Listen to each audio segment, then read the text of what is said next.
Makanya ketika orang menyoal hukum adat yang menipu kita, adat itu sunnatullah yang kita lihat. Itu Quran mesti mengembalikan wahwaladzi yabda'ul khalqa tsumma yu'idu wa huwa ahwanu alaih.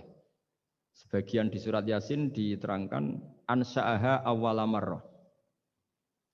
Ketika kita lama sekali, namanya manusia itu lahir dari seorang bapak dan ibu, ini lama sekali.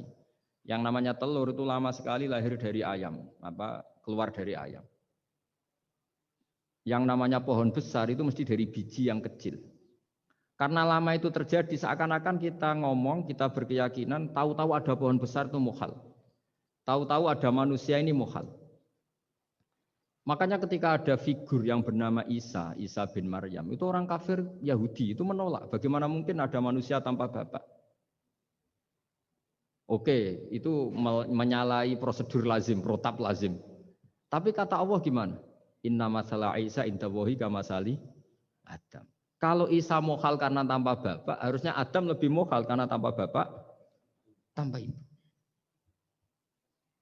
Jadi artinya apa? Allah tetap mengingatkan bahwa kudroh saya yang pertama itu menjadikan semuanya mungkin tanpa perangkat adat.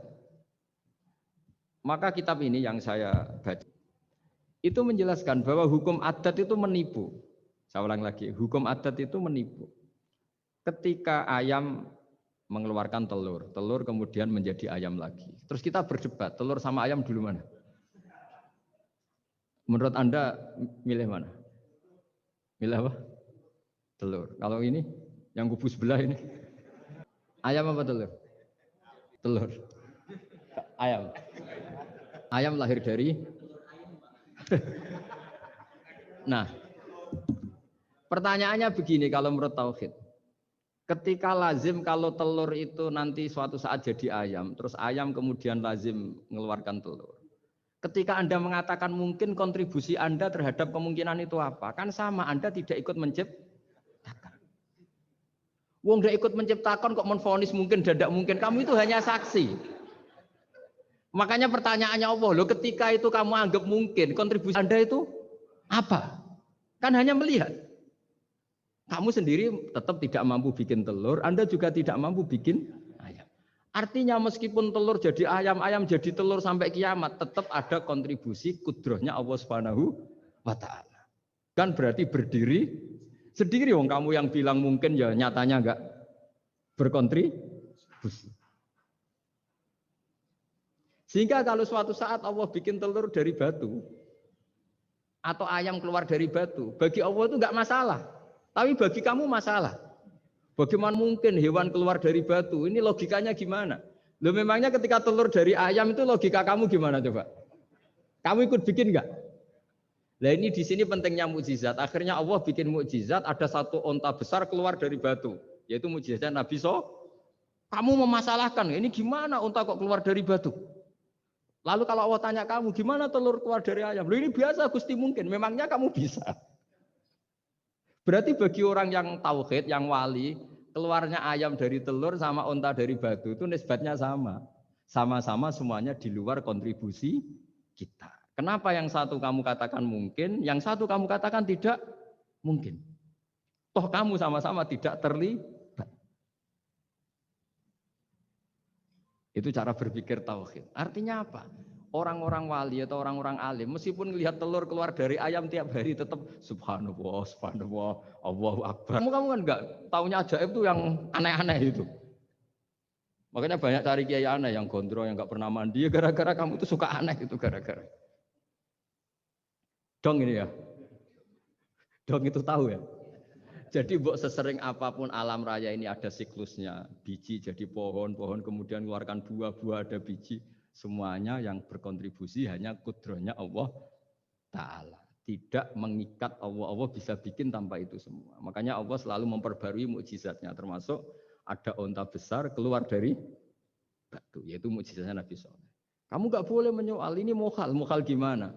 Karena itu gak mungkin. Ukuran gak mungkin apa? Kamu gak bisa bikin kan? Sama telur keluar dari ayam kamu bisa bikin. Sama-sama enggak. Nah di sini pentingnya ngaji ya. Makanya Allah ngendikan innallaha la yastahyi ayyadriba masalam ma ba'udatan fama faqah. Allah itu tidak malu bikin contoh nyamuk. Karena nyamuk ini mukjizat yang besar. Sudah hewannya kecil, di situ ada ususnya. Ususnya ada uratnya. Coba kalau kamu bikin nyamuk. Kalau yang santri agak nakal itu ya ada alat kelaminnya, ada uratnya. Coba jenengan bayangkan nyamuk kecil kan? Itu ada uratnya enggak?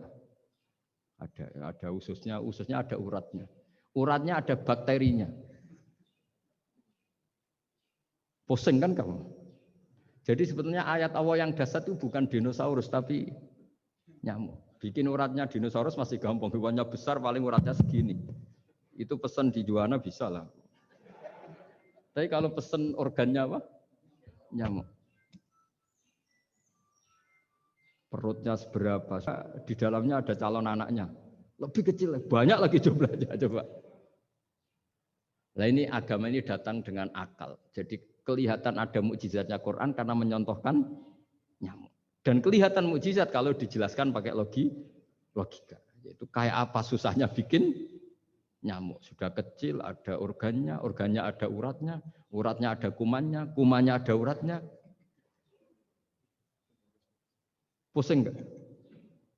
Makanya tidak ada kampus yang siap memaklumatkan diri sanggup bikin nyamuk. Karena ya nggak sanggup tadi. Lah itu mukjizatnya Quran. Jadi agama ini ketika ulama-ulama ja'a bil iltizazil aqli. Agama ini datang dengan kenyamanan berpikir. Makanya kita nanti kalau mau mati itu yang seneng saja. Kita tidak tahu caranya hidup, tahu-tahu lahir, tahu-tahu hidup, tahu-tahu punya hutang, tahu-tahu banyak masalah, tidak tahu kita. Nanti kalau mati juga gitu, nggak ingin mati tahu-tahu mati. Nanti nggak tahu-tahu bangkit. Makanya sudah alaiha nahya wa alaiha namut wa biha nubasu insyaallah taala minal. Makanya kata Sidina Ali kalau ada orang susah hidup, kamu lahir keinginan kamu apa keinginan Allah ya? Keinginan Allah. Kamu mati, misalnya orang frustasi ingin mati ya tidak bisa mati. Kalau Allah tidak menghendaki ya tidak mati. Ya sudah, zaman kita hidup ya tidak bisa mengelola kehidupan ini ya sudah. Kalau mati juga tidak bisa mengelola kematian ini.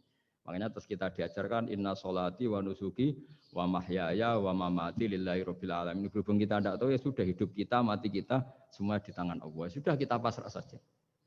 Nah, jamnya mati aja, serah usah pamit, sudah mati aja, sudah gak ribet. Makanya wali-wali itu ya biasa melihat kematian itu, bukan karena yakin pasti masuk surga ya enggak. Kata wali-wali itu di dunia ya Tuhannya Allah, yang ngurusi kita ya Allah, nanti di akhirat ya sama. Itu tauhid ya. Jadi saya ulang lagi ya, jangan terjebak hukum adat. Karena dalam hukum adat itu sebenarnya Anda tidak aktor tapi hanya saksi. Yang namanya telur keluar dari ayam mengeluarkan telur. Tapi sebetulnya ini tidak mengikat. Allah bisa saja bikin hewan dari yang lain. Kayak tadi mengeluarkan untanya Nabi Soleh dari batu yang apa? Besar. Ya wah itu mohal, bagaimana mungkin? Nah memangnya ayam jadi telur, telur jadi ayam, Anda ikut berkontribusi kan enggak? Andai kan Anda menyaksikan kudrohnya Allah Ta'ala di semua kejadian, yaitu Allah bisa bikin nyamuk, nyamuk ada organnya, organnya ada uratnya. Dengan reputasi seperti ini, maka kita akan mensifati Allah, innahu ala kulli syai'in qadir, bahwa Allah bisa melakukan apa saja. Wa huwa ala kulli syai'in qadir, diulang-ulang. Sama Indonesia yang sekarang seperti ini, yang kata orang ada yang bilang terbelakang, ada yang bilang tertinggal dari Eropa. Mungkin dalam kudrat Allah untuk bikin Indonesia lebih makmur dari sekarang.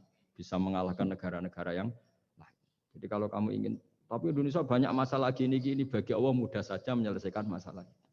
Tetap inna dzalika 'ala Allahi yasir. Kita harus optimis bahwa semuanya bagi Allah